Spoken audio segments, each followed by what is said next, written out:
Hello, here we are for part 3, the finale of Kids at Play in the final Fazbear Frights book. Main Fazbear Frights book. I keep needing to mention that because you guys keep bringing up there is a bonus one, and there is Tales from the Pizzaplex, and there are graphic novels, and there are, Freddy files and a How to Draw book coming out. So it's not the end of the series, per se, but you know what I mean. The end of the main Fazbear Frights series. Let's finish Kids at Play. It sounds like it's going to get really interesting.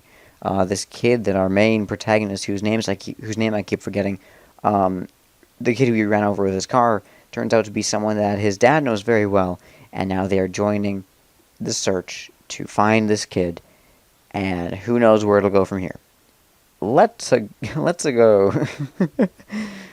Herb's Hardware was in one of the town's oldest buildings. It had worn, rough wood floors, high tin ceilings, and an old-fashioned cash register. The store smelled of wood, varnish, and dust. The shelves crammed with tools and home improvement stuff went from floor to the super high ceilings. Joel didn't think the top shelves had been cleaned in years. Feeling like a little kid, Joel shadowed his dad as he strode through the store, gathering supplies for signs and a command center. He didn't complain about being here because ever since the kid he'd hit had been given a name, Joel had felt like he was sleepwalking.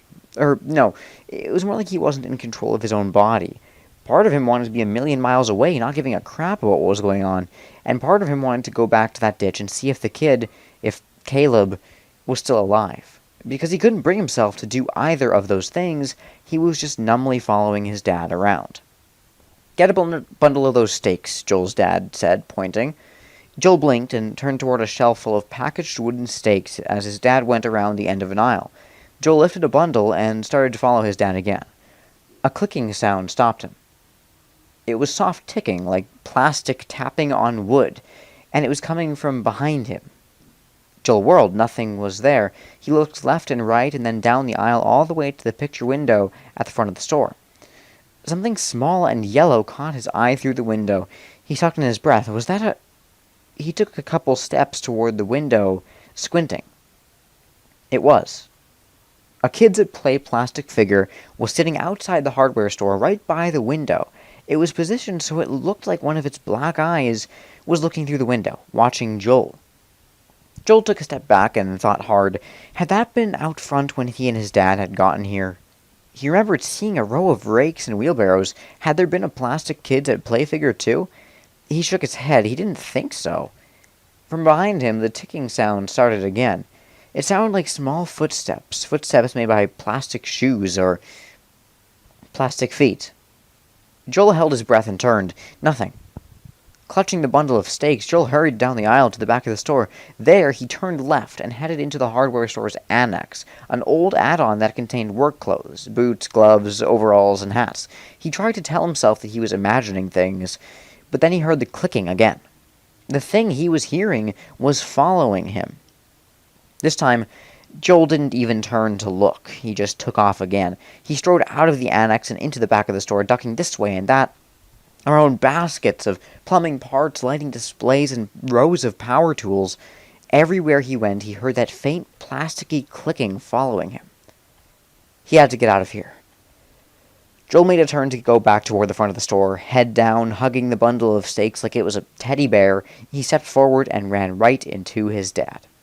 Joel yelled so loudly his voice echoed off the ceiling. He dropped the steaks. "What are you doing?" his dad snapped. Joel ignored his dad and listened carefully. He didn't hear anything except his own uneven breathing. "Pick that up and come on. I've got everything else by the counter," his dad said, then turned and walked away. Joel picked up the steaks and meekly followed. He moved slowly, still listening for the clicking sound. He heard nothing. "Are you coming?" his dad asked. Joel made his feet move. He followed his dad. At the counter, Joel's dad paid for everything he'd stacked in their cart, while Joel kept his back to the picture window. He didn't want to look at the yellowish figure. Instead, he listened for the clicking. Joel was still listening when his dad tugged on his sleeve. "What's wrong with you? I said we're ready to go." Joel again followed his dad without speaking. When they stepped out through the front door, Joel made himself look over at the Kids at Play figure. He noticed a price tag dangling from the figure's hand. He screwed up his face in concentration. If the thing had a tag, it must have been here for sale when he and his dad had arrived. Why couldn't Joel remember seeing it? Joel's day got better after he and his dad left the hardware store. He basically spent his afternoon on his own walkabout, nowhere near where Caleb was the night before. This was his part in the search. By the time late evening came, Caleb hadn't been found. Joel and his dad headed home and had dinner. Joel was still wound up tight, but his parents interpreted his behavior as worry for Caleb. In a way, it was. Or rather, it was worry for Joel because of Caleb. Finally, Joel was able to get away with saying, "I'm beat. I'm going to go to bed so I can get up early and help out tomorrow, too." As his parents said goodnight to him and his mother gotten her, "And Joel, you really must shower," he wondered how long it would be before Caleb's body, if it was in fact a body by now, would start to smell and attract animals. That's messed up. Caleb would be found then, surely. The ditch wasn't that far away from the houses. Once again, as Joel went into his room, he heard the inner voice that told him it might not be too late. He might be able to save the boy. "You could be the hero," the voice said. Yeah, Joel would be a hero until the boy was well enough to describe who hit him. The boy had looked right at Joel in those few seconds when the truck skidded. The town was small enough that the boy would know who he was. Joel seemed to recall that Sally said her daughter went to the garden center all the time. Odds were that the kid had been there too. No, Joel couldn't risk finding Caleb. Instead of doing something that could throw his life away, Joel took that shower his mom kept going on about. When he was done, he thought about messing around with his drum pads, but he really was wiped out. Joel, in just his boxers — cool drummers didn't wear PJs — sat down on the edge of his bed. He turned on his bedside lamp.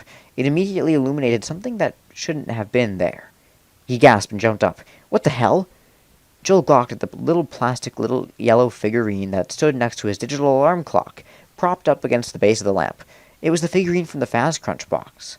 That creepy little kid-shaped figure with its empty black eyes and its flag at attention warning, "Kids at Play." Joel had tossed that aside. When was that? Yesterday? Seemed like a month ago. Yeah, it was yesterday. How did the figure get in his room? Joel didn't have to think hard on that question. His mom probably found it and brought it up here to make a point. She hated it when he left things lying around. When he was a little boy, she'd pick up after him.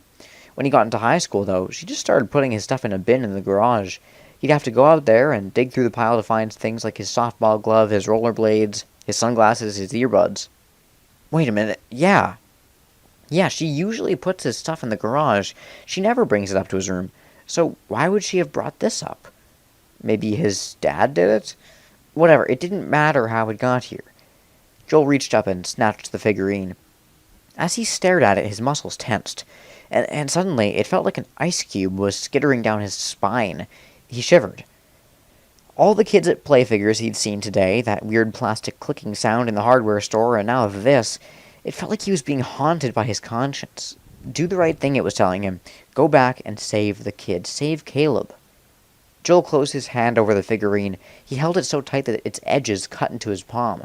The problem was that the right thing was right for Caleb, but it was wrong for Joel. If Joel went to the kid, whether Caleb was dead or alive, Joel could get in the kind of trouble that would mess him up for the rest of his life. Really, the whole thing came down to the boundaries of life here that Joel so hated. If he was going to be free of them, he couldn't go check on Caleb. Doing that would not only keep Joel stuck in this town, it might literally put him in a jail cell. He wouldn't be able to survive that. Keeping quiet was a matter of self-preservation. He shook his head. No way, he wasn't going to sacrifice his future for one stupid little kid who shouldn't have been running around in the dark in the middle of the night. Who lets their kid do that, Joel thought. He tried to tell himself it was only a matter of time before the kid got hurt. It just so happened that Joel was the unfortunate bystander who hit him. Really, this was on the parents for not locking up the house or keeping an eye on their son. Dropping the figurine onto his navy and beige Turkish carpet, Joel stomped on the ugly little dude until it broke into multiple pieces. When he noticed the Kids at Play flag was still unscathed, he reached down, picked it up, and snapped it into 3 pieces. He gave it one last look, ignoring the way the hair bristled at the back of his neck. Then he turned away from it. He took a deep breath and let it out. For the first time all day, he felt relaxed. He'd made his decision, and he was okay with it. Calmly getting into bed, Joel closed his eyes. Tonight he wasn't tormented by doubt or by questions of right or wrong. He was perfectly satisfied that he'd done what he needed to do to look out for himself. Joel's eyes shot open. He blinked and looked around. He'd been dreaming about the stupid little toy from the Fazcrunch box. But why had he awakened? Joel rubbed his eyes and turned to check his bedside clock. It read 2 a.m. Exactly. That was weird. He couldn't remember the last time he'd woken up and the clock was right on the hour. It was... Joel sat up. Okay, that was really weird. He hadn't planned on sitting up. He'd planned on closing his eyes and going back to sleep. He didn't have to pee, he wasn't thirsty, he was still tired. Why would he sit up? Joel threw back the covers and stood. What the hell? He didn't want to stand up. Why was he standing up? Joel stood, ramrod straight, and looked around the room as if his neck was on hydraulics. His head movement seemed stiff and jerky. What was wrong with him? His neck felt bizarre. Come to think of it, his whole body felt off. It felt locked up and unyielding. When Joel was about 8, he'd gone out on a boat with Wes and his family, and he'd gotten badly sunburned. Not only had the burn hurt like crazy, it had made his skin so taut that he couldn't move properly. He felt a little like that, but worse. It wasn't just his skin, his joints didn't feel right either. They felt like they did when he worked out too hard without warming up. Joel's head turned to look at his chest of drawers. Now why was he looking over there? Joel's leg lifted and he took one step toward the chest. He tried not to. He had no reason to go over to his chest of drawers. He wanted nothing that was in it. Not right now. What he wanted was to go back to bed and sleep. Instead, he took another step toward the chest. He felt like his body wasn't his anymore. He took another step, and another, and another. Soon he stood in front of his chest of drawers, and his arm lifted. His hand grasped the bronze knob on the drawer, and he pulled it open. He reached in and grabbed a fresh pair of jeans. Every motion he made felt stiff, as if his joints had seized up and needed to be oiled so he could move properly. He was surprised he didn't creak or whir as he moved. His movement felt like one of those clunkiest of old-school androids. No, his movement was even more basic than that. They didn't remind him of an old robot. They reminded him of a puppet. One of those wooden ones with the strings attached to the joints. His motions weren't his own, like his body was being forced into motion. He could even hear his joints crack as they moved, as if they were protesting the directives being given to them. As his hand closed the first drawer and opened the second to pull out a t-shirt, Joel concentrated hard on resisting his body's actions. He wanted to go back to bed. He imagined himself doing that, but imagining was all he could do. Instead of going back to bed, he got dressed. Then he reached out to open his bedroom door. The hall outside his room was dark and silent. The clock in his mother's office, a big grandfather clock she said was a family heirloom, like he cared, ticked loudly. From behind the closed door at the other end of the hall, his dad's snores attempted to drown out the clock's even rhythm. Joel thought about calling out to his parents. Maybe they could snap him out of whatever was going on with him. But he couldn't make a sound.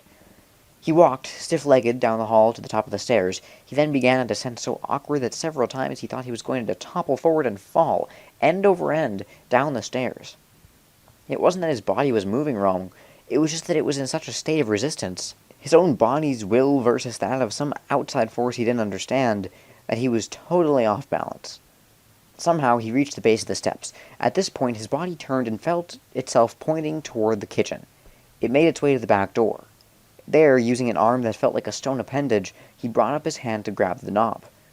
Joel stepped off the back porch. He headed around the house toward the driveway. He felt like he'd become a small version of himself and was now trapped inside the large version. He was being taken for a ride by this big Joel creature who had an agenda little Joel knew nothing about. Every time Joel swung a leg out, it felt like his leg belonged to someone else. Each time he planted his foot, he felt like his foot was in a cement shoe. But he kept walking. He strode, totally against his will, down the driveway to the road in front of his house. The night was cooler than usual this time of year. A breeze was coming down off the mountains, bringing with it the hint of a frost. Fragile spring green leaves fluttered on tree branches near the road. Fallen blossoms whispered as they skimmed over the pavement. The night sky was similar to that of the previous night.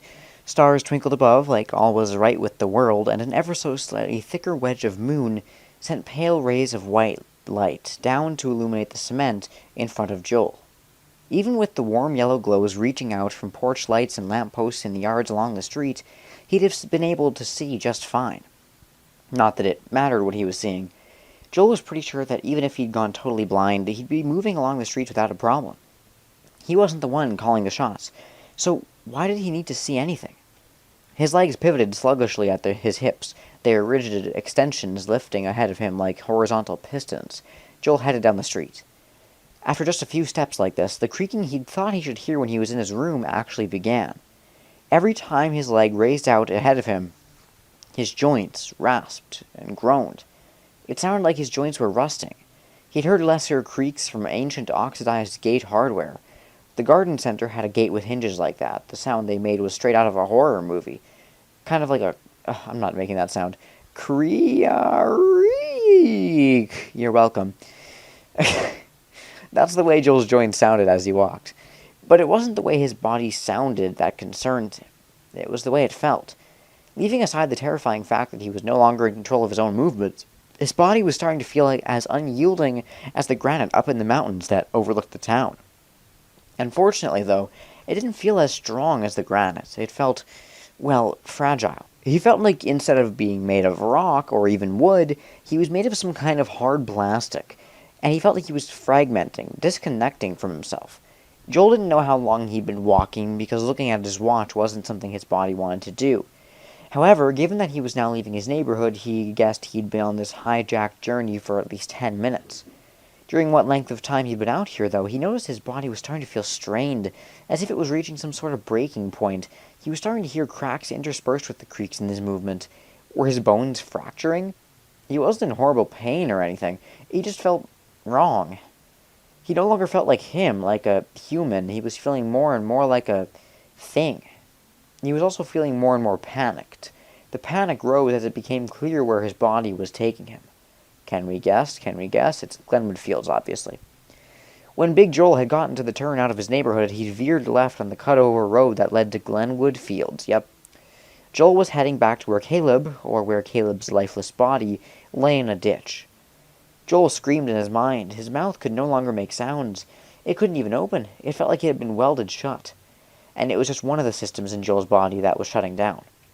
In spite of the fact that Joel's movement had been labored, he couldn't help but notice he wasn't sweating at all, nor was he breathing heavily. He was scared, more scared than he could ever remember being, and yet his heart was racing. In fact, he couldn't sense any heartbeat. Usually, if he concentrated, he could feel his pulse. Not anymore. When he put his attention on his neck or his wrists, he felt nothing. And now, as his panic began to morph into despair, he realized he couldn't generate tears either. He could feel that his face was an expressionless mask that in no way reflected how he felt on the inside. Anyone observing him would think he was perfectly calm. Was anyone observing him? Joel wanted to look around to see if anyone was looking out their window at the freakish figure lumbering by, but did he really look freakish, or did he just feel that way? He couldn't see himself, of course, but given how he felt, he didn't think that anything he was doing would look normal. He felt as if he was moving like a flash-frozen zombie. His surroundings seemed to shudder as he looked at them. In spite of all the systems in Joel's body that were outside his control, his eyes were still his to use. He couldn't turn his head to look around, but he could see whatever was in front of him. And there, just a couple hundred yards away, were the entrance stones to Glenwood Fields. Shaped vaguely like angels' wings, but dingy gray instead of white, the entrance signs were far grander than anything within the subdivision. Joel had always thought the houses in this area were pathetic. Shallow-roofed structures shaped like L's with simple siding and plain small windows. Houses like these deserved a flimsy wooden sign, not an elaborately carved set of huge stones. As Joel got closer and closer to the stone markers, he noticed that they looked more like gravestones than entrance signs. That seemed oddly appropriate now, given that they marked the spot where Caleb likely lay dead.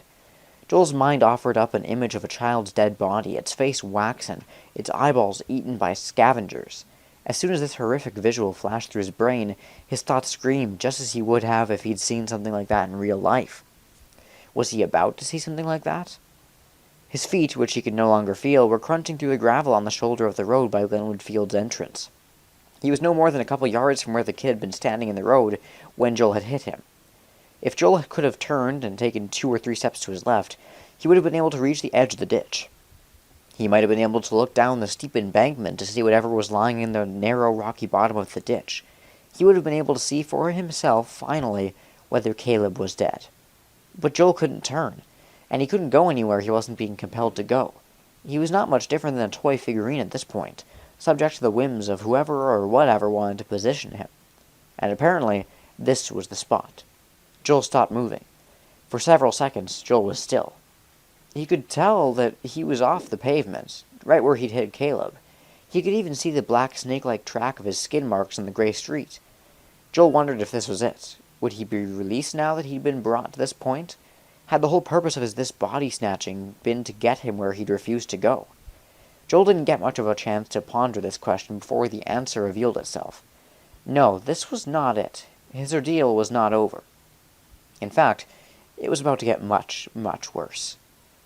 Joel felt an ache begin in his mouth at the roots of his teeth. It was a dull pain, but it was noticeable. What did it mean? What was happening in his mouth? Joel was now so terrified that he felt a scream climb up in his throat and into his mouth. But it didn't come out. It couldn't. Joel wasn't able to control his vocal cords. Joel did, however, open his mouth for the first time since he left the house. Apparently it wasn't welded shut because he could sense his lips hinging apart. He even heard the opening. A little smack and suctioning noise preceded the sensation of air moving against his gums and his tongue. The sensation was barely noticeable because of how much the pain in his teeth commanded his attention, but he knew it meant his mouth was open. Suddenly the pain in his teeth stopped, and he felt something different. He heard something different, too. The sound he heard was a quiet clicking, a faint intermittent happening like the sound of pebbles dribbling to the road. It felt like pebbles falling, too, in his mouth. Small, hard bits were dropping onto his tongue and tumbling past his lips. No, not small, hard bits. Teeth. One of the bits rolled across his lower lip in a way that allowed him to feel the smooth surface on one side and the rough surface on an adjacent side. He also felt the triangular shape of the end of the bit. It was a tooth. The sound he was hearing was his teeth landing among the small jagged rocks that made up the gravel beside the road. While Joel tried to make sense of this inexplicable event, he felt one of the bits fall back down his tongue. It lodged in his throat, and he felt like he was gagging. He needed to, cough up the tooth and spit it out.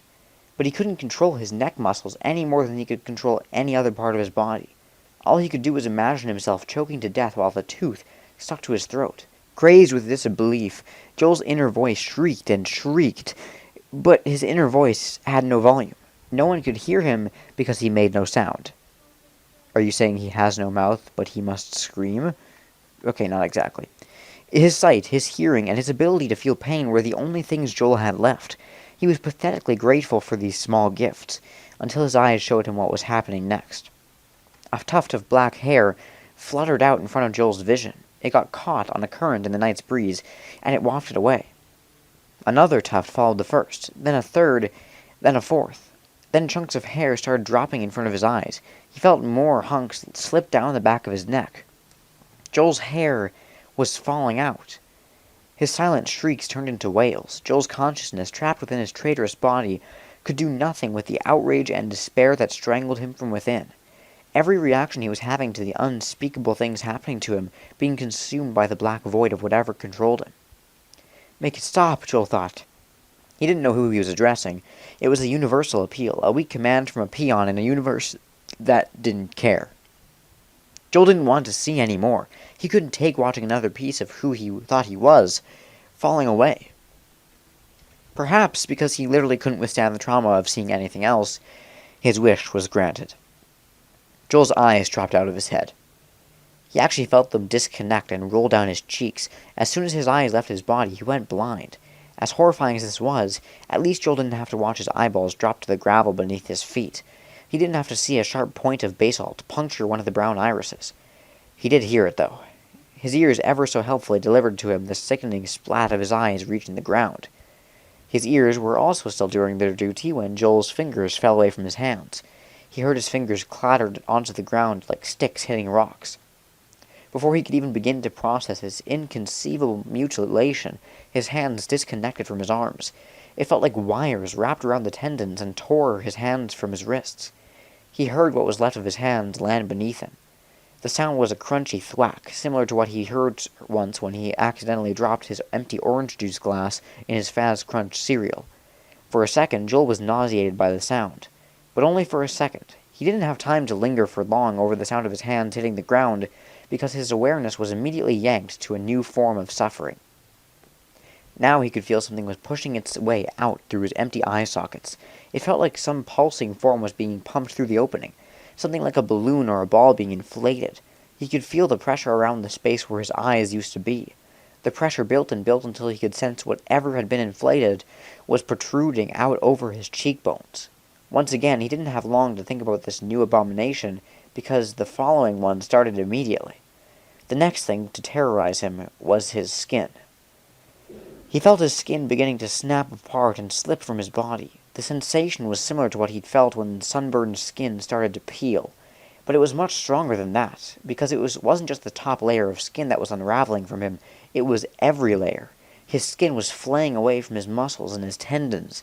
As his skin parted from what was beneath it, he felt the breeze sting his exposed tissue. It felt like some unseen hand was pulling his skin from his body, paring wet sections from him as if he was a fish being filleted. He could hear the soggy strips slap the ground. He knew long ribbons of skin were piling up beneath him because every sinew of his body felt exposed. Joel knew nothing. Finally, after being subjected to more heinous misery than any human could have expected to survive, his consciousness succumbed to whatever force was orchestrating this transformation. The person that was Joel ceased to exist. The partial moon dripped the palest of white glows above the tall mountain peaks east of town when Chief Montgomery's SUV rounded the corner and stopped just inside the stone-marked Glenwood Fields entrance. His radio squawked as soon as he turned off his engine. He picked up his mic, keyed it on, and listened. "Chief," his dispatcher said, "I just got confirmation from that Glenwood resident that the strange man he saw was headed towards the entrance."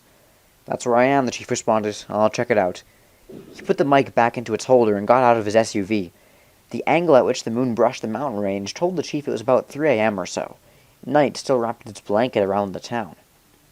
A surprisingly small man, whose personality and authority didn't match his short stature, the chief grabbed his hat and pulled it over thinning brown hair. He hefted his flashlight and got out of his vehicle. Chief Montgomery held his flashlight stiffly as he aimed it around the subdivision entrance. He'd been tense all day, ever since Jenna Bell had called him in the early morning hours the day before. The long hours that Caleb had been missing had taken a toll on Montgomery and the officers. He felt like he'd aged at least 5 years since that call. Several times during the day, he told Jenna everything would be all right, but he wasn't sure he believed it. The chief turned in a slow circle, scanning the areas illuminated by the glow of his flashlight. He didn't see anything at first, but then he did. He froze, concentrating on the strange shape hunched in the shadows just beyond the range of his flashlight. He stepped forward so his light would land directly on the form. Montgomery gulped and took a step back. He immediately felt silly. His response had been ridiculous. What he was looking at was nothing to be upset about. The chief's flashlight beam lit up a large, misshapen plastic boy, positioned right at the edge of the road. The plastic figure had a mostly featureless face. No nose, no cheeks, no chin. All the face was 2 bulging black eyes and an open, darkness-filled mouth. Montgomery had seen a few figures like this around town. It was part of some Freddy Fazbear public safety initiative to deter reckless drivers in areas where kids were running around. Most of the figures he'd seen were much smaller than this one, and this one was oddly contorted, as if some of the plastic had been deformed in the molding process. For some reason, the shape disturbed the chief. He was spooked, but he couldn't possibly have explained why if someone had asked him. He shook his head. He was just overtired, that was all. The chief started to move on and search beyond the bizarre figure, but then his light landed on something piled up on the ground. He tilted his flashlight downward and frowned in confusion. What was that? Mulch? What was Mulch doing out in the road? Leaning closer, he shined his light over what looked like glistening pinkish-brown ribbons tangled everywhere. Not ribbon, obviously. The massive material appeared to be something organic, and for some reason, it gave him the heebie-jeebies. He shook off the shiver that ran through him. The ribbon-like lengths looked a little more like freshly stripped bark. He glanced to the side of the road at the trees clustered near the subdivision's entrance, looking to see if the tree had been ravaged by a vandal or maybe an animal. All the trees looked okay, but from the left of the trees he was focused on, Montgomery heard a whimper. He froze and listened. Was that really a whimper, or the cry of some injured animal? He tilted his head and concentrated. There it was again. That wasn't an animal, it sounded like a child. But first, this video is sponsored by the Elementia Studios Discord. It's fun, you'll like it, so the link will be in the description so you can check it out if you want to. That's about it. The chief immediately shifted his light toward the ditch at the side of the road. That was where the sound was coming from. He hurried over to the edge of the road and aimed his light into the ditch. He couldn't see anything. "Hello?" he called out. "Caleb?" The whimper turned into a cry. Montgomery turned and ran toward his SUV. Reaching for his mic, he keyed it on. "Rankin, get the EMTs out here to the Glenwood Fields entrance. I think I found the kid." He didn't wait for a response. He spun around and ran past the weird kids at play figure. When he got to the edge of the ditch, he slid down its side. "I'm coming, Caleb, hang on!" The weak cry that answered him made his heart leap with hope. He scrabbled toward the sound, and when he heard the small boy wedged between a pile of rock, he dropped to his knees. "It's okay. I'm here, Caleb. It's okay. You're going to be okay." As Chief Montgomery took off his jacket and laid it over the boy's narrow shoulders, he couldn't help but grin in triumph. He'd found the kid. Everything was going to be all right. Sure is. That's the end of the story. Okay, confusing, weird ending, but definitely a new type of horror that we haven't really had before. I mean, I guess it's pretty similar to Pizza Kit, but, like, Pizza Kit was weird. I don't know, I'd say this is ever so slightly different. I kind of enjoyed that one, even if it's still... The only mention of FNAF is Faz cereal or whatever, and I guess the Kids That Play figure could be called a Fazbear Entertainment thing, I don't know. But this was actually, like, a good story. Like, this one I think works. Prankster did to some extent, too. The ending just, I think, was a bit too sudden. A sudden ending for that story could have worked. It was just... It felt like it was building to something else. I don't know. But this one I kind of enjoyed still. So, good on that. Wow, okay. I can't believe we only have one more story left in this series. That is ridiculous. The last story that we have here is Find Player 2. Which, well, I'm thinking proved to be fairly interesting. So, I'll go for now. I'll take a little break. I've been reading for a while. And we'll get to that next time. Thank you guys for listening. I'll see you then.